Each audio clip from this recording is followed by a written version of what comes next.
आसमां देखते रहते हैं, नजूमी यूं ही ज्योतिषियों को अपने अंदर ही चमकता है सितारा सबका।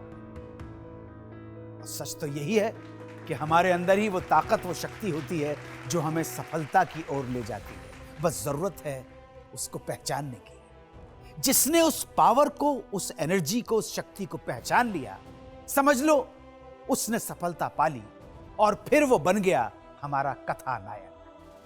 इस बार मैं आपको एक ऐसे शख्स से मिलाने जा रहा हूं जिसने अपनी मेहनत और लगन से आइसक्रीम इंडस्ट्री में सफलता के झंडे गाड़ दिए।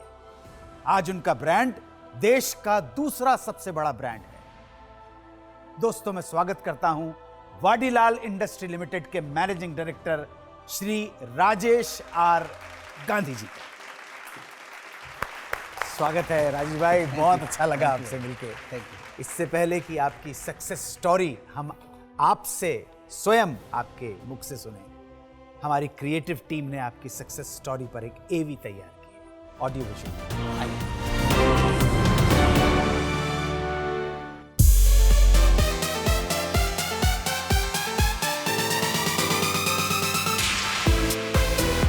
साल 1926 में एक सोडा फाउंटेन काउंटर के तौर पर शुरू हुआ वाडीलाल गांधी का कारोबार आज देश की दूसरी सबसे बड़ी आइसक्रीम निर्माता कंपनी बन चुका है। कंपनी को इस ऊंचाई पर पहुंचाने का श्रेय जाता है वाडीलाल गांधी के पोते राजेश आर गांधी को। 1993 में आपने अपनी विरासत को संभाला और वाडीलाल आइसक्रीम को गुजरात से बाहर भी लोकप्रिय बनाया। कंपनी को आगे बढ़ाते हुए वाडीलाल के लिए बरेली में एक यूनिट खोली और कारोबार का विस्तार किया।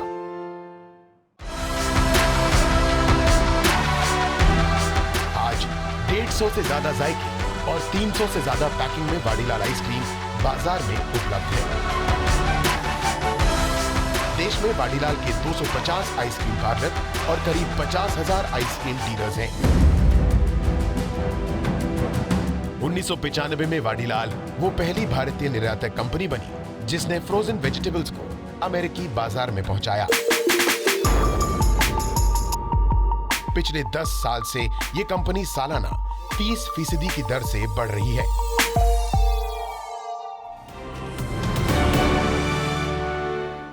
आपकी एवी देखकर कलेजे में ठंडक पड़ गई और मुंह में अच्छा अच्छा मिश्री का और थोड़ा बर्फ का स्वाद भी आया। आइसक्रीम चीज ही ऐसी ग्लैमरस है। आप देश के लीडिंग आइसक्रीम ब्रांड हैं। 1970 में आपने इस ब्रांड को व्यवस्थित करने का काम शुरू किया। अगर आपके मुख से ही ये जर्नी बताएंगे, ये सफर जर्नी तो है। Very encouraging journey for me also, because उस समय जो चालू किया था, तो when I joined the business, it was a family business, and उस समय 1 करोड़ का बिजनेस था जब भी मैंने शुरू किया। अहमदाबाद में कई शॉप्स में बेच रहे थे। उस समय इतना frozen network, cold chain network develop था नहीं, तो कुछ भी कहीं पे भी 50 किलोमीटर दूर भी भेजना है तो कैसे भेजना, वो एक इशू रहता था कि भाई कैसे भेजा जाए। शॉर्टेज भी उतना रहता था चीज़ों का जी। गवर्नमेंट ड्यूटी भी इतनी लगती थी, जैसे इसको रेफ्रिजरेशन कोई भी चीज़ है तो उसको 300% ड्यूटी, मतलब इंपोर्ट कुछ भी कर लो। तो ऐसे टाइम पे हम लोग चालू किया था ये जो उसका expansion journey. Gradually from Ahmedabad we have move to the neighbouring town से फिर हमने नेबरिंग स्टेट्स कैचअप किए। तो उस समय मुंबई में चालू किया, राजस्थान चालू किया, MP चालू किया। तो ऐसे बढ़ाते गए। रेफ्रिजरेटर व्हीकल जो पहला हमने बनाया, हमको 3 साल लगे कंप्लीट करने में। तो छोटी छोटी चीज़ें इधर से लाओ, इंपोर्ट करो, ये करो, and we build up that vehicle, started moving gradually. बाद में उसको एक एक करके आपको बनानी पड़ी, कोई और मैन्युफैक्चरर नहीं था इस तरह? कोई रेडीमेड कोई सिस्टम नहीं था। नहीं, इंक्लूडिंग जो डिफ्रीजर्स थे उस समय वो भी हम खुद बनाते थे। बिस्किट कोन उस समय हमने जर्मनी से मशीन इंपोर्ट किया, क्योंकि इंडिया में कोई बिस्किट कोन नहीं बनाता था। हाँ। हमको जो ऑटोमेटिक मशीन में पेपर कप लगाना था, तो लोग मैनुअल बनाते थे, तो वो ऑटोमेटिक मशीन में सेट नहीं होता था, तो हमको जर्मनी से पेपर कप मशीन उस समय लगाना पड़ा। तो फॉरवर्ड एंड बैकवर्ड इंटीग्रेशन काफ़ी कुछ करना पड़ा उस समय। पूंजी की व्यवस्था कैसी की, कैपिटल कहाँ से आया? घर की पूंजी का इस्तेमाल किया या किसी से अरेंज किया? नहीं, शुरू में तो घर की जो प्रॉफिट था वही प्लाउ बैक होता था। अच्छा। शुरू के टाइम में वही था। उस समय इतना मुश्किल था बैंकर्स को समझाना कि ये इंडस्ट्री है। Gradually banker started paying the money, loan, मतलब वो चालू हुआ। तो फिर हमने 80s में हम लिस्टिंग करवाया कंपनी का। फिर पैसा मिलता गया, मतलब काम होता गया, एक्सपेंशन करते गए। जब आपने इस फील्ड में कदम रखा तो कुछ और भी प्लेयर्स थे, उनके साथ कंपटीशन कैसे निभाया आपने? एक मल्टीनेशनल कंपनी आई थी जो सब लोग जो बेचने को तैयार थे सबको लेने को तैयार थी। हमको भी मसल्स दिखाते कि भाई हमारे पास बहुत पैसे हैं। एंड समहाउ हमने, फैमिली ने तय कर लिया कि नहीं, ये हम बेचेंगे नहीं, हम लड़ेंगे, डट के रहेंगे। और आज भी डट के खड़े हुए हैं, क्योंकि उस समय हम लोग 2-3 स्टेट में काम कर रहे थे।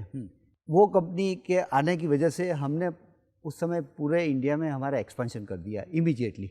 It was a one kind of a threat and another kind of a benefit to the company that हमारा पूरा ऑल इंडिया में नेटवर्क हो चुका है अभी आज की तारीख में। वाह वाह।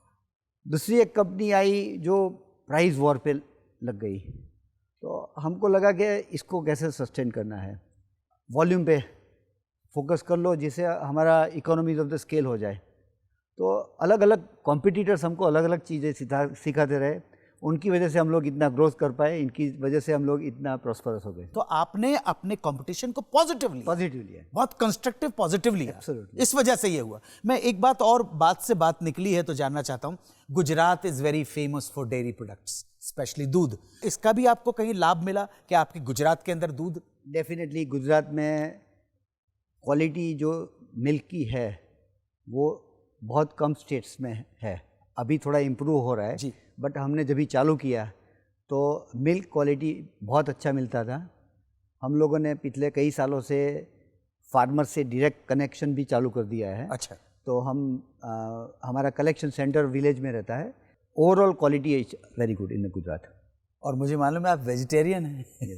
ये आपका वेजिटेरियन होना आइसक्रीम में कितना सहायक हुआ? ये ग्रीन सिंबल जो पैकेजिंग पे आया वो शायद पिछले 10 साल में आया है जी।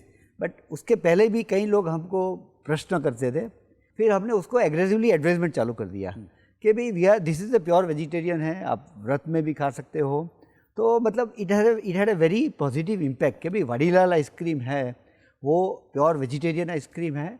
एंड उसका हमको काफ़ी बेनिफिट पॉजिटिव मिला। आगे का बिजनेस एक्सपेंशन प्लान क्या है? यहाँ पे तो फोकस रहेगा ही रहेगा, बिकॉज इंडिया तो बहुत ग्रोइंग मार्केट है जी। रूरल में बहुत ज़्यादा डीप होते जाएंगे। उसके साथ में हम एक्सपोर्ट्स का भी कोशिश कर रहे हैं कि एक्सपोर्ट्स भी किया जाए। सो ऐसे दोनों तरीके से पेनिट्रेशन एंड न्यूअर मार्केट्स। आपकी आइसक्रीम में, ये हैगेनदास आइसक्रीम में बेसिक कुछ फ़र्क है या अपनी प्योर वेजिटेरियन है? हमारा प्योर वेजिटेरियन है, वो हमारा है। हमारे पास भी मल्टीपल रेंजेस है। जी जी। So we cater to the super premium category of the ice cream. We have a regular category of ice cream and we have a different other products of the ice cream. मतलब हमारे पास 3-4 category के ice creams है। Youth focus products है, youth focus brands है। ऐसा ही हमारा ice trooper करके kids category है। आपके कॉम्पिटिटर फ्रूट के उसके ऊपर कर रहे हैं, आपका कुछ इस तरह का प्लान है? हाँ, हमारा भी फ्रूट के साथ में प्रोडक्ट्स, काफ़ी सारे प्रोडक्ट्स है। स्ट्रॉबेरी है, पाइनएप्पल है, मैनी फ्रूट्स, मैंगो है जी। तो वी हैव ए, और बहुत सालों से फ्रूट का हमारा रेंज चल रहा है। आज का ये एपिसोड, आज के हमारे कथा के कथानायक श्री राजेश आर गांधी जी हैं। इनके साथ बातचीत का, इनको जानने का सिलसिला जारी रहेगा। अगले सेगमेंट में मैं आपको मिलवाऊंगा एक ऐसे शख्स से जो श्री राजेश गांधी की सफलता के मंत्र हमें बताएंगे। उससे पहले time for a short commercial break. As a businessman इनकी सफलता का क्या राज है? क्राइसिस आए होंगे पहले, अभी भी के बीच में आते हैं, but people stand by him because he is man of words. ये एक बार बोल दिया फिर नहीं घूमेंगे।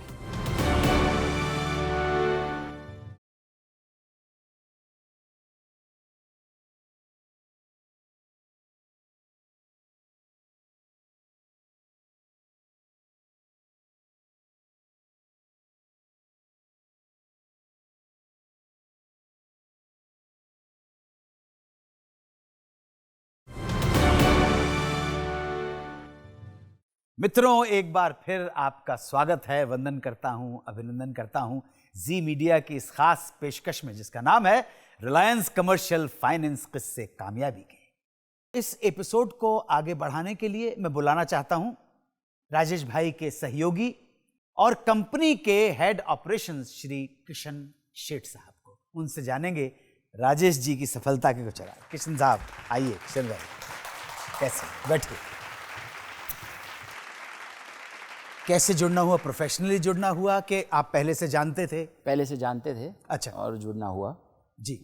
आपकी नज़र में राजेश भाई आज आसमान की बुलंदियों पे पहुंचे हैं, इतनी सफलता, एज ए बिजनेसमैन इनकी सफलता का क्या राज लगा? पहले तो मैं ये बता दूं कि आई वॉज फॉर्चुनेट इनफ कि मैं इनके साथ कैरियर स्टार्ट किया जी। और उन्होंने एक चीज़ उनसे सीखा, उन्होंने बताया, ऐसा नहीं कहूँगा कि कोई भी प्रॉब्लम है तो फ्रंट फुट पे यू फेस द प्रॉब्लम। और दूसरा इनका एक दिमाग में इनोवेशन और अपग्रेडेशन। आज भी ये यहाँ बैठे हैं तो कुछ ना कुछ सोच रहे होंगे कि मुझे आगे क्या करना है। इनका एजेंडा कभी एंड नहीं होते। कुछ भी नया constructive for the benefit of the company, any time any day anybody can approach him. ये इनका बहुत बड़ी स्ट्रेंथ है। क्राइसिस आए होंगे पहले, अब बीबी के बीच में आते हैं, but people stand by him because he is man of words. ये एक बार बोल दिया फिर नहीं घूमेंगे। Why not? इनका विल पावर, मैं तो Vadilal, iron man of Vadilal है। बिकॉज उन्होंने जो फेस किया है and from what he has come out जी। उनका जो एक एटीट्यूड है। तो आपका क्या कंट्रीब्यूशन आप मानते हैं इस बिजनेस में? देखिए, कंट्रीब्यूशन के बारे में मैं बताऊं तो अब हर एक का अपना अपना स्किल होता है जी। तो मेरे स्किल के हिसाब से मैं, इन्होंने जो सेटअप किया है, इनकी फैमिली ने जो बहुत पहले से जो आ रहा है, उसमें जितना ऐड ऑन कर सकते हैं खुद उनसे ही सीख के उन कंपनी को देना, क्योंकि आपको पहले कंपनी में अपने आप को एडेप्ट करना होता है जी, फिर ही आप कंपनी को कुछ दे सकते हो। जानते हैं रिलायंस कमर्शियल फाइनेंस किस्से कामयाबी के जो एसएमईज का प्रोग्राम, स्मॉल मीडियम एंटरप्रेन्योर जो हैं, उनको यहाँ आमंत्रित करते हैं। उनकी लाइफ स्केच हम पूरा बताते हैं, न जाने कितने लोग मोटिवेट होते हैं। इंस्पिरेशनल है। सही है। डेडिकेशन सही हो और माल चोखा हो। Never give up. माल चोखा हो ना, no compromise, no compromise, quality. आप अभी आगे जब हमारे फाइनेंशियल एक्सपर्ट आएंगे तो और कुछ बातें होंगी, वो कुछ और चीज़ों की तरफ इशारा करेंगे। बिजनेस प्लानिंग के भी एक्सपेंशन प्लान पता लगी। बहुत अच्छा लगा किशन भाई आपसे बात करके। Thank you so much for being with us. Thank you very much. Thank you sir, thank you so much. आप बैठिए। अब वक्त है एक और ब्रेक का। उसके बाद मैं आपको मिलवाऊंगा रिलायंस कमर्शियल फाइनेंस के श्री शौविक सेन गुप्ता से, जो हमें बताएंगे कि कैसे बनाया जाता है एक सही फाइनेंशियल प्लानर, जो कि बहुत जरूरी है सक्सेसफुल होने के लिए। आप कहीं जाइएगा नहीं, देखते रहिए रिलायंस कमर्शियल फाइनेंस किस्से कामयाबी। तो हम बोलते हैं कि बिजनेस का पिगी बैंक और personal piggy bank should be separate. From a banker's angle, आप you will be graded very high and as a it will be a key success factor for him as well.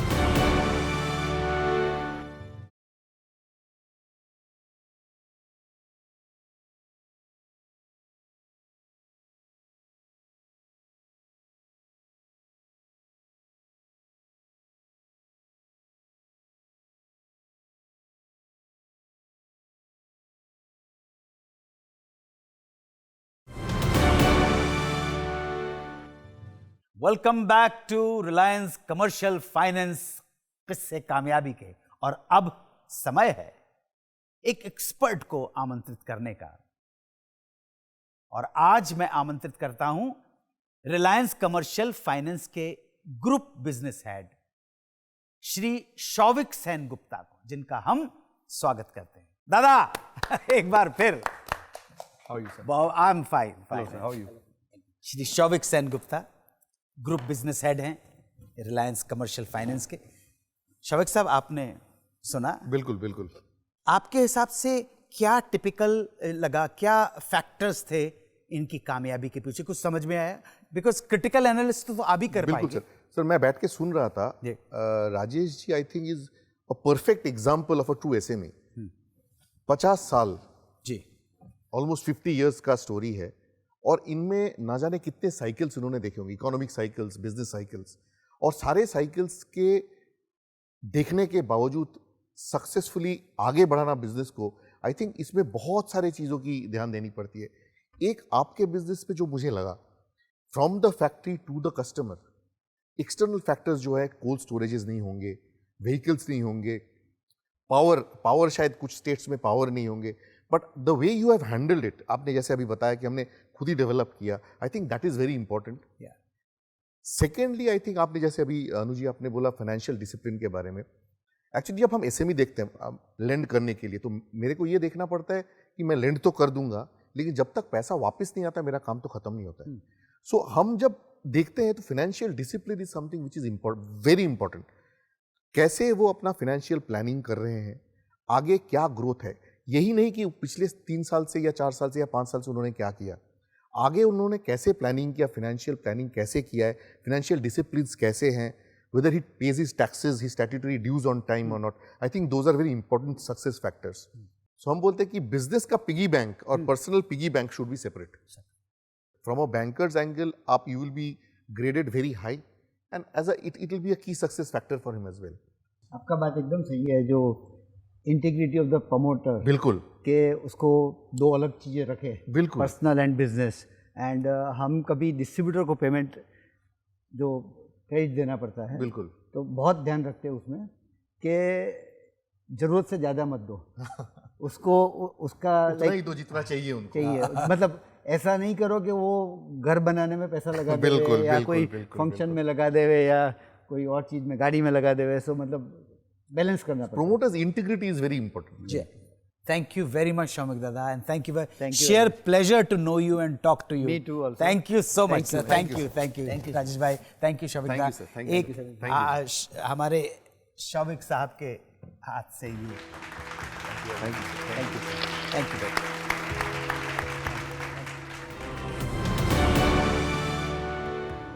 ये कार्यक्रम Reliance commercial finance किस्से कामयाबी के season 2 का अंतिम episode है। वक्त कितनी तेजी से बीत जाता है मालूम ही नहीं पड़ता।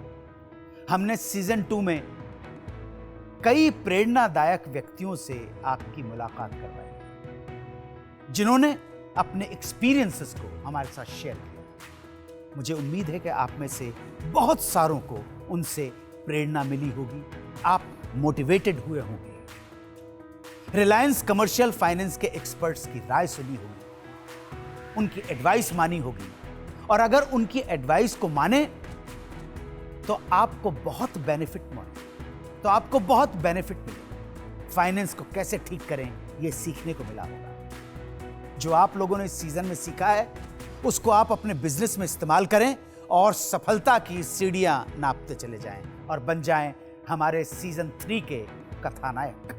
आइए, ये कार्यक्रम तो इंतजार कर रहा है आपका और आपकी सक्सेस स्टोरी का। अब आपसे मुलाकात होगी सीजन 3 में कुछ और कथानायकों के साथ। तब तक के लिए विदा। जय हिंद, वंदे मातरम। आप भी बन सकते हैं हमारे कथानायक। अपनी कहानी भेज दीजिए हमें स्क्रीन पर दी गई ईमेल आईडी पर, रिलायंस कमर्शियल फाइनेंस किस्से कामयाबी के।